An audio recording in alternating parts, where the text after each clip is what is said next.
bem-vinda ao canal aqui da Casa Terrária, onde a gente fala de vida saudável e sustentável.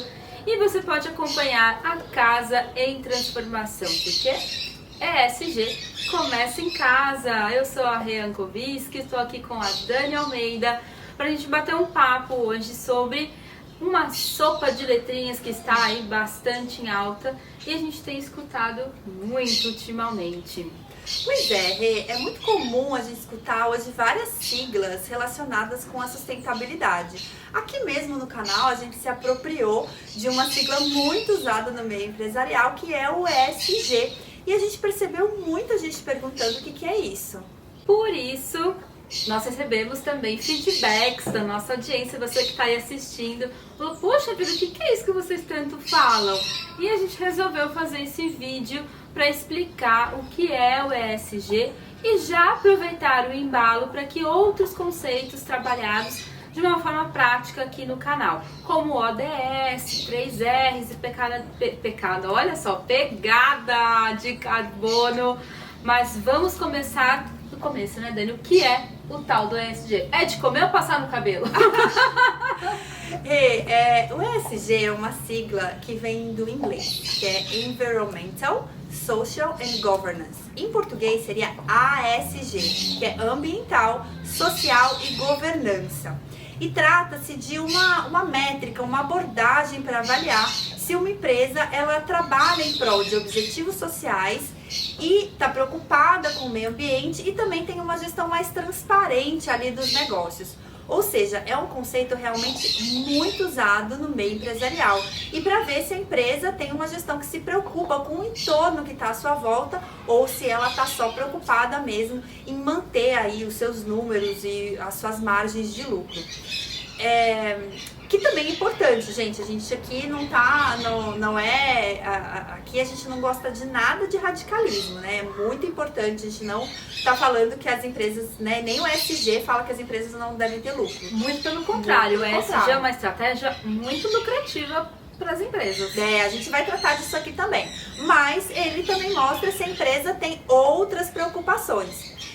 A preocupação ambiental, ela já estava em pauta há alguns anos, desde que a gente começou os debates da crise climática. Mas a sociedade empresarial também tem se preocupado cada vez mais com outras questões sociais e de governança, ou seja, questões como diversidade, a gente tem escutado muito falar sobre isso, e honestidade nos negócios, né, gente? Vamos combinar que isso é fundamental no Brasil que a gente mora, que a gente vive hoje.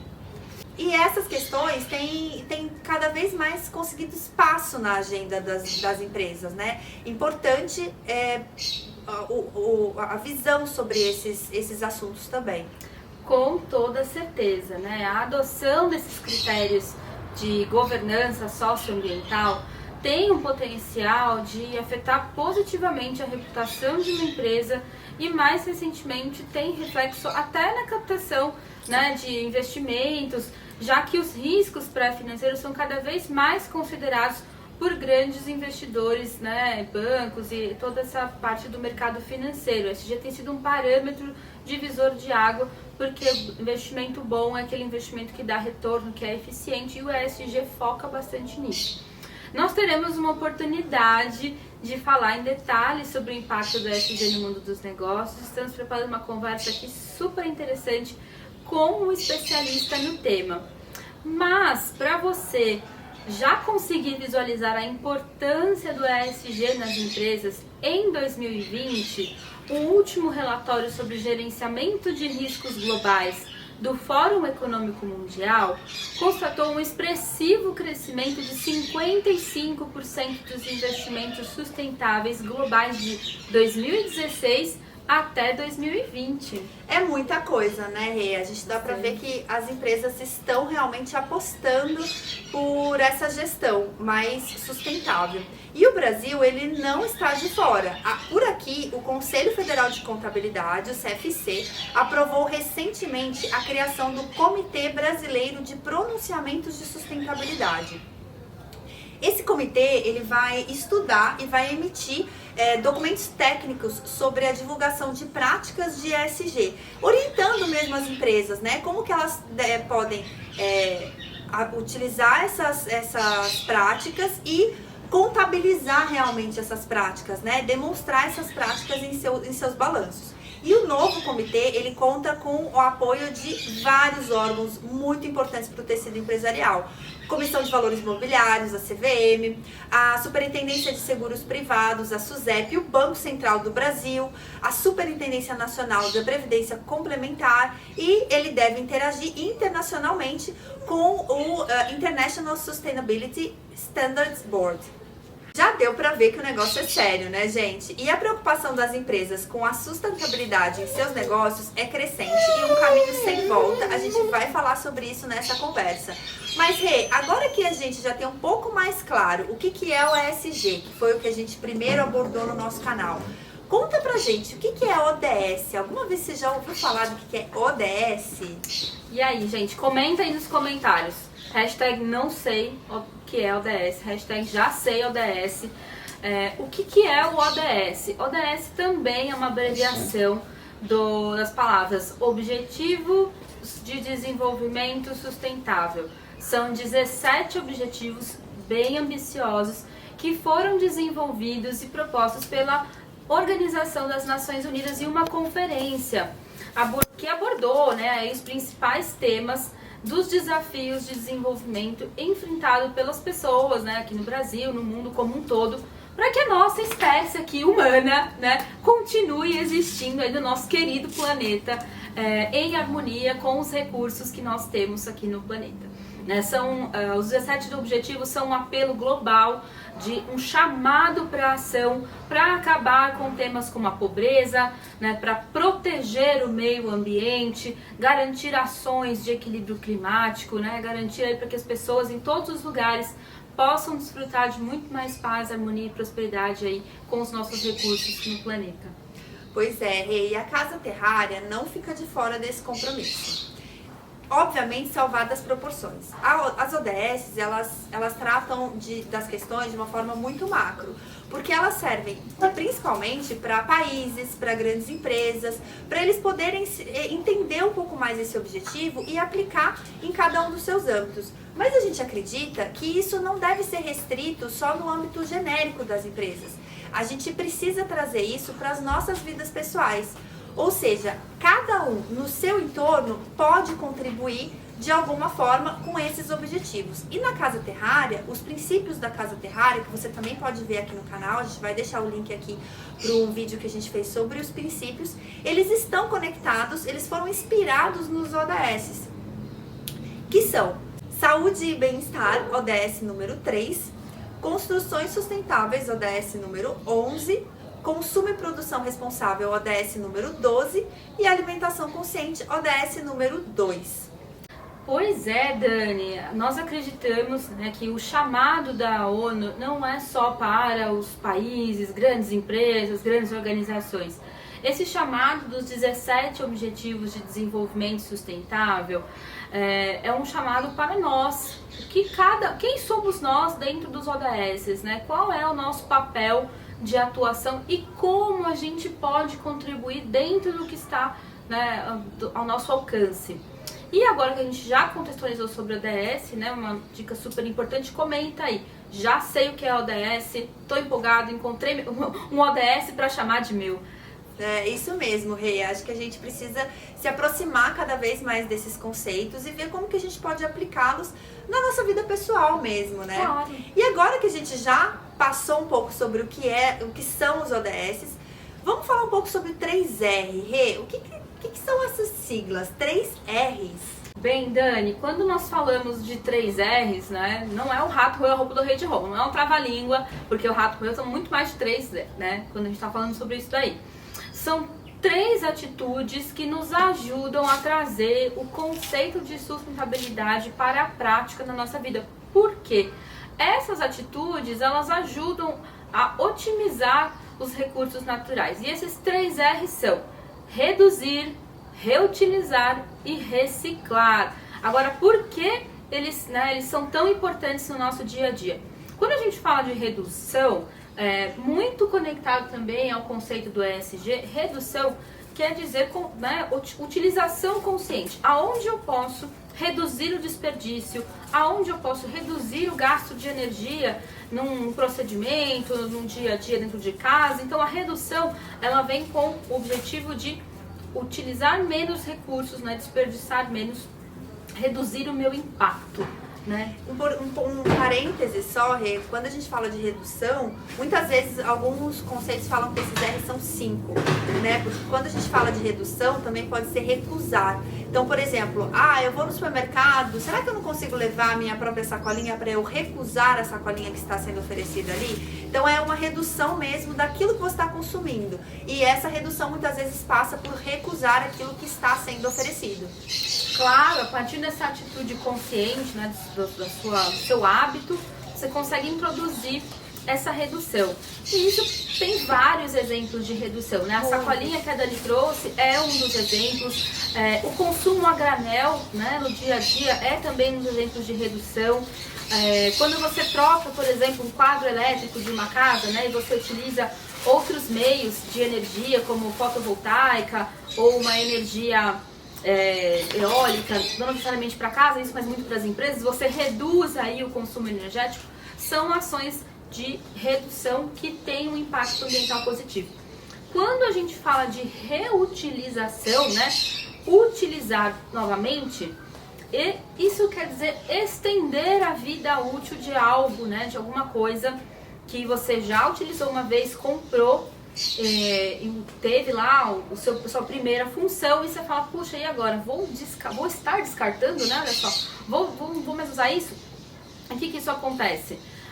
Muitas vezes a gente vê bastante isso no mundo da moda, tem crescido bastante, né? Você vê exemplos de brechós, que já é uma cultura muito popular em alguns países, chamado second hand shop, que cuidam desses roupas, utensílios de casa, e dão uma vida útil maior, né? Isso não só no âmbito pessoal, isso também acontece muito nas empresas, né? Tem um exemplo bem pessoal, trabalhei uma época na indústria metalúrgica e era bem curioso na parte de processos de precificação, porque os dejetos de uma parte da linha de produção, eles eram todos separados, pesados e limpos, porque eles iam ser utilizados para fazer outras coisas. Então, essa reutilização, ela pode navegar, né, em várias esferas, tanto nas empresas quanto dentro de casa. Aqui também fazendo um outro parêntese, gente, todo mundo lembra da época que a gente tinha que levar o engradado para comprar cerveja, para comprar refrigerante. Isso também é um grande exemplo de reutilização. Quando você leva o engradado de volta para o supermercado e ele faz todo esse caminho de volta, aquela mesma garrafa, ela vai ser reintroduzida na indústria e ela vai ser reutilizada, né? Quando a garrafa que a gente chama de retornável. Isso é um grande exemplo de uma prática do R de reutilizar. A prática da reutilização, ela está muito conectada a um tema chamado economia circular. Coloca no Google aí o que quer dizer economia circular. Você vai ter ótimos resultados para entender um pouquinho mais sobre o reutilizar. E por último, a gente fala do reciclar, né? Depois que eu tentei reduzir, viu que foi possível reduzir, reutilizei, foi possível reutilizar, eu preciso destinar adequadamente aquele item que não tenho mais como usar, que é a reciclagem, né? Então a gente tem diversos tipos de reciclagem. Embora o Brasil tenha, né, várias políticas de reciclagem, ainda há um grande caminho a se avançar, né? Então não deu para reduzir, reutilizar e tal, tenha consciência de procurar um descarte adequado para que esse item seja realmente destinado ao seu processo de reciclagem, né? E aí, Rê, uma coisa que é muito importante dos 3 R's é que a ordem deles faz diferença. Aqui, aquela questão matemática, a ordem dos fatores altera o resultado, gente. Por quê? Porque quando você reduz, você está evitando de ter aquela produção, né? Você está praticamente evitando a produção. Se você tem um menor consumo daquele bem, aquele bem vai ser menos produzido, então tem um recurso energético que vai ser economizado. Quando você reutiliza, essa reutilização, ela tem uma necessidade energética menor, né? Porque você é o mesmo bem, é o mesmo produto que está aumentando a vida útil, que está recebendo um novo uso, né? Ou às vezes o mesmo uso, mas, né, por uma retornabilidade, como é o caso das garrafas. Quando a gente recicla, por muito que hoje em dia a gente fala muito, e é uma necessidade muito importante, como a Rê lembrou, dos estados, das cidades, de ter uma gestão eficiente da reciclagem, a reciclagem não é o R que é mais, digamos assim, sustentável, porque o gasto energético para reciclagem, ele é muito alto, ele é muito superior aos outros R's. Por exemplo, na questão da garrafa de vidro, né, de uma cerveja ou de um refrigerante. Essa garrafa de vidro, se ela não é reutilizada, ela precisa passar por um beneficiamento, ela precisa ser quebrada, ela precisa voltar para a indústria, vai ter ali um forno para derreter aquele vidro, para fazer o novo vidro. Então vai ter um gasto energético muito grande para que aquele vidro que tinha sido utilizado volte a ser novo. Então por isso que é importante a gente seguir a ordem dos R's, para que a gente tenha uma maior eficiência no uso dos recursos naturais. A gente vai tratar em profundidade algumas dicas e algumas oportunidades que a gente pode ter no nosso dia a dia para usar cada um desses R's. Se você tem alguma aí também, comenta aqui com a gente, coloca aqui nos comentários pra gente também já ter uma ideia e de repente difundir o que você tá fazendo aí no âmbito dos 3 R's. Qual R você mais se identifica? Comenta Exato. aí com a gente. E a gente vai falar também agora de um conceito que é super importante, também recente, que é a pegada de carbono. Dani, o que é a tal da pegada de carbono? Conta pra gente. A pegada de carbono é quase uma fórmula matemática, tá? A gente não vai, obviamente, entrar aqui a calcular pegada de carbono com vocês. Mas o que é a ideia da pegada de carbono? É que a gente consiga calcular o quanto uma determinada atividade emite de gases de efeito estufa. E esse cálculo, ele pode ser usado para qualquer parâmetro, ou seja, ele pode ser usado para atividades de uma empresa, de uma cidade, de um governo, um evento, né? Então, ou seja, uma pessoa física, né? Vou dar até uma dica aqui pro pessoal. Entra no Google, coloca lá pegada de carbono, que vai aparecer 2 ou 3 calculadoras que você consegue fazer da sua vida pessoal mesmo. Isso mesmo. Então, ou seja, você consegue saber o quanto de gases de efeito estufa, qual que está sendo o impacto de cada atividade que você está fazendo. E com isso, a gente consegue calcular coisas assim super interessantes. Por exemplo, quanto de gases de efeito estufa, qual é a pegada de carbono, por exemplo, de uma cidade como São Paulo no trânsito.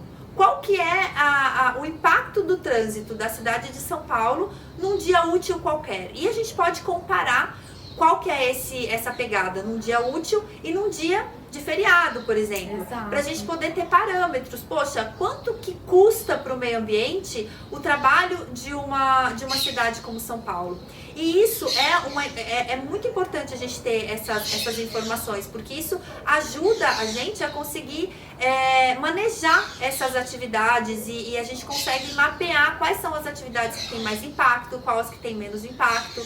E isso pode servir, como a gente disse, tanto para uma cidade como São Paulo, ou pode servir, por exemplo, para uma empresa. A empresa pode saber, por exemplo, eu vou calcular a pegada de carbono do transporte dos meus funcionários. Você pega o número de funcionários, você pega o modo de transporte deles, mais ou menos quanto que eles percorrem, né? Se são todos da mesma cidade, a gente tem métricas para fazer isso. E você vê, por exemplo, quantos dias úteis tiveram no ano que eles fizeram esse deslocamento, que eles tiveram que ir para o escritório e qual foi o impacto dessa atividade. E agora que a gente está com a grande moda, né, que a gente espera que venha para ficar do home office, a gente pode comparar. Poxa, será que todo mundo no escritório, qual que é a pegada? E se eu deixar metade no escritório e metade em casa, qual que é a diferença? E assim a gente consegue ir mapeando as atividades e consegue até reduzir essa pegada. É muito importante que a gente tenha essa informação para a gestão ambiental né? Muito do que a Dani descreveu na questão das empresas, e quando a gente fala que o ESG começa em casa, eu começo a repensar a minha pegada de carbono na minha vida pessoal. Eu confesso que eu já fiz uma vez, né? Eu entrei lá na calculadora de carbono e eu vi qual era a minha pegada numas férias, por exemplo. Porque eu tinha um interesse, e principalmente isso já acontece, tá? Vocês têm alguns sites de locadoras de veículos, por exemplo, que você opta, né? Por eu quero compensar a minha pegada de carbono. E aí essa empresa, ela tem um programa de compensação e você diminui a sua pegada, né, de carbono no que você tem alcance de fazer ali no seu dia a dia, né? Então, mapeando essas atividades, entendendo esses 3 R's, a gente consegue avançar, né, a respeito aí dos conceitos e todas as práticas de sustentabilidade e vida saudável. Gente, eu acho que é muito importante a gente pensar que tá tudo muito conectado, né? Então, quando a gente pega, por exemplo, a pegada de carbono, a gente pode trazer um pouco o conceito dos 3 R's que a gente acabou de falar para entender mais ainda, para aprofundar mais na pegada de carbono. Por exemplo, como a Rê falou, a gente teve o primeiro R é o reduzir. Né, o reduzir ou recusar. Então, ou seja, sabendo as atividades que a gente tem e qual o impacto dessas atividades para o meio ambiente, a gente pode fazer uma gestão melhor dessas atividades e, de repente, reduzir ou beneficiar atividades que têm menos impacto e deixar de fazer atividades com mais impacto. E a gente pode avançar. Se a gente quiser realmente compensar, como a Rê falou, a pegada de carbono, existe hoje um mercado muito grande, né? A gente fala-se muito de mercado de compra de carbono. A gente vai ter oportunidade de aprofundar mais sobre isso no canal para vocês entenderem um pouco como funciona. A ideia hoje era um pouco contextualizar, né, o que são todos esses termos da sustentabilidade que muitas vezes a gente não está muito familiarizado. Mas existem alternativas, por exemplo, de neutralização de emissões mediante projetos socioambientais ou até mesmo de compra desses créditos de carbono para você, né, entender que aquela pegada que você deixou no meio ambiente, ela foi realmente tratada da forma correta. Você também pode compensar a sua pegada de carbono. Né? Desde o plantio consciente até se engajando aí em algum projeto na sua cidade, no seu bairro, né? Você também pode fazer essa parte dessa mudança, assim como a gente já começou a fazer aqui com a Casa Terrária, né, Dani? Rê, muita coisa pra gente falar, né? Hoje, como a gente falou, era só um bate-papo assim mais despretensioso para, né, colocar alguns conceitos, são muitos conceitos. Sopa de letrinhas total, né, gente? Exato. E aí a ideia era passar por esses conceitos para que vocês soubessem, né, o que é ESG, o que é ODS, estar mais inteirado, que são conceitos que a gente vai trabalhar aqui no canal. Sim, são muitos conceitos e a gente quer trabalhar eles na prática. A nossa ideia é trazer exemplos para vocês poderem se identificar, entender como essas pequenas mudanças no dia a dia, né, elas estão alinhadas de uma forma acessível, né? Se acolha, encontre aí uma coisa que faça sentido para você, se é uma causa de equidade, se é uma causa de diversidade, se é uma causa ambiental, né? A gente quer mostrar que cada um de nós podemos, a partir dessas pequenas mudanças nas nossas vidas, ver e ser a mudança que a gente quer ver no mundo, né? É isso mesmo, Rê. A gente acredita muito na força das pequenas mudanças, na força do exemplo para mudar o mundo, né? Começando por a gente mesma. A gente tá testando, tá, gente? Olha, vocês vão ver aqui que a nossa pesquisa nesse âmbito tem sido longa. E a gente quer dividir com vocês tudo aquilo que a gente tem testado, tudo aquilo que tem feito sentido na nossa vida, porque a gente acha que pode ajudar, né? Pode ajudar tanto vocês conhecerem mais essas questões de sustentabilidade e a vocês terem exemplos de como podem trazer essas mudanças e essas pequenas atividades para a vida de vocês e começar, né, embarcar nessa transformação e ser a transformação que a gente quer ver no mundo, né? Então a ideia é que aqui, com as atividades que a gente tem feito, que a gente ainda vai fazer muito na Casa Terrária, a gente possa mostrar para vocês que ESG começa em casa. E a gente espera vocês no próximo episódio. Até logo, pessoal! Já sabe que é ESG em casa? Inclui